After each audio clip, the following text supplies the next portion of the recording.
से निकल चलो। आपको अगर दलदलाई प्रिय है प्रपंच का, तो देख लेना एक समय आएगा कोई समझाने वाला नहीं होगा और तुम्हारी समझ नहीं होगी और तुम्हारा जीवन बहुत दूर प्रभु से होगा। विश्वास करो हमारी बात को। अभी अवसर है, निकल चलो। अभी तुम्हें हरि गुरु की बातें अच्छी नहीं लगती, अभी तुम्हें हरि गुरु का प्यार नहीं समझ में आ रहा, तुम्हें ऐसा लगता है कोई हमारे शरीर का प्यार करे तो वो हमारा प्यारा, इंद्रियों का दुलार करे सो हमारा प्यारा, हमारे मन के अनुकूल चलने वाला मिले, तो सच्ची मानिए सारी बातें हरि से पूर्ण होती हैं। अगर कोई तुम्हें प्यार करता है, हाँ, तो नाटक करता है प्यार का, वो तुम्हारा शोषण करना चाहता है इसलिए प्यार करता है। कौन ऐसा हृदय वाला है जो अपने को न्यौछावर करके तुम्हें प्यार करे? वो केवल हरि और हरि गुणगान में मस्त भगवत अनुरागी, दूसरा नहीं। तुम तुम्हार सेवक असुरारी, स्वार्थ रहित जग जुग उपकारी। ये समझ में नहीं आता। प्यार का मतलब समझा जाता है वासनाओं का खेल हो तो प्यार, मनोरंजन हो तो प्यार, हरे मन का भंजन करके वासना का नाश करके उपासना में प्रतिष्ठित हो जाना, इसे प्यार कहते हैं। जो अविनाशी प्रकृति से भोग कर सुखी होना चाहता है, कभी नहीं हो सकता है। शब्द याद कर लो। खाते खाते दांत टूट जाएंगे, देखते देखते आंख फूट जाएगी, शरीर नष्ट हो जाएगा, पर वासनाएं ज्यों की त्यों रहेंगी और बढ़ती चली जाएंगी। ये जो जलन होती है, यही भस्म करती वासनाओं को। सच्चे उपासना के मार्ग में चलने वाले जलन की परवाह नहीं करते, कष्ट की परवाह नहीं करते, वही उस परम पद के अधिकारी होते हैं। कल एक ने प्रश्न किया कि ऐसा कोई मार्ग बताइए जिसमें कोई कष्ट न हो, भगवत प्राप्ति हो जाए। घर बैठ जाओ। ऐसा सृष्टि में लौकिक मार्ग नहीं है तो अलौकिक मार्ग की क्या बात। अगर आपको 500 रुपए चाहिए तो लेबरी करनी पड़ेगी, 8 घंटे मजदूर बनना पड़ेगा और ठेकेदार की बातें सुननी पड़ेगी। कोई भी कार्य करो आप, क्या सहज है, क्या सुखपूर्वक है, लेकिन आप लक्ष्य जब धन रखते हैं तो बड़े से बड़े कष्ट और कटु वचन को सहते हैं। आप जब दुख से निकलने के लिए लक्ष्य बना लिया भगवत प्राप्ति, तो फिर ये मनोरंजन कैसा, यही समझ में नहीं आता।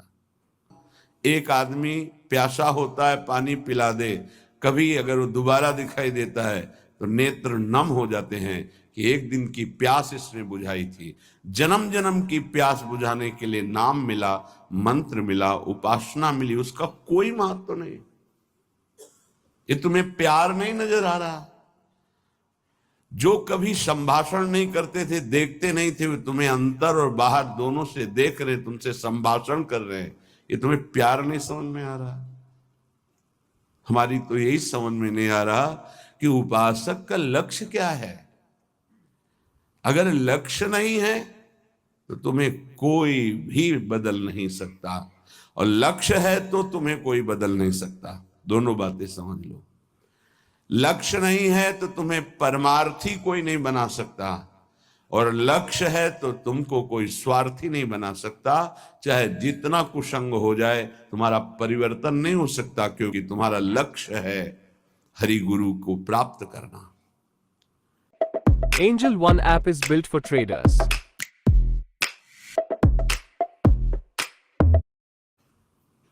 उपासक समझिए,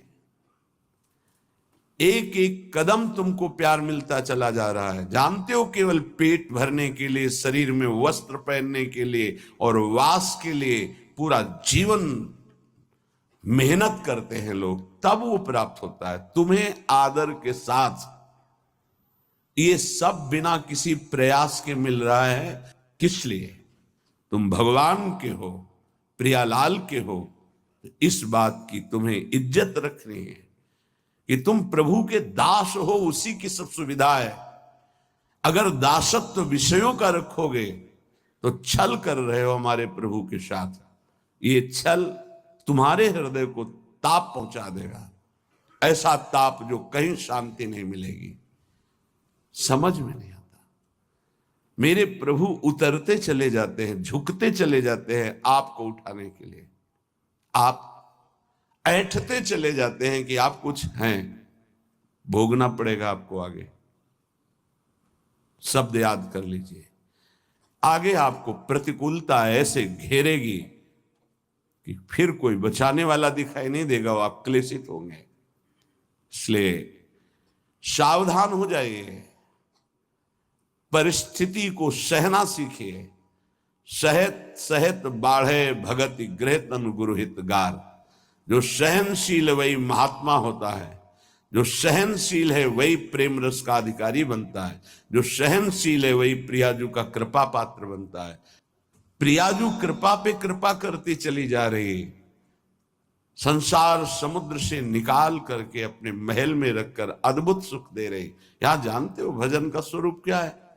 रहना ही भजन हो जाता है। पर रह कहां पा रहे हो? यहां तन यहां रह रहा है मन विषयों में, मन नाना प्रकार की कामनाओं की पूर्ति में। क्या वृंदावन वास हो रहा है?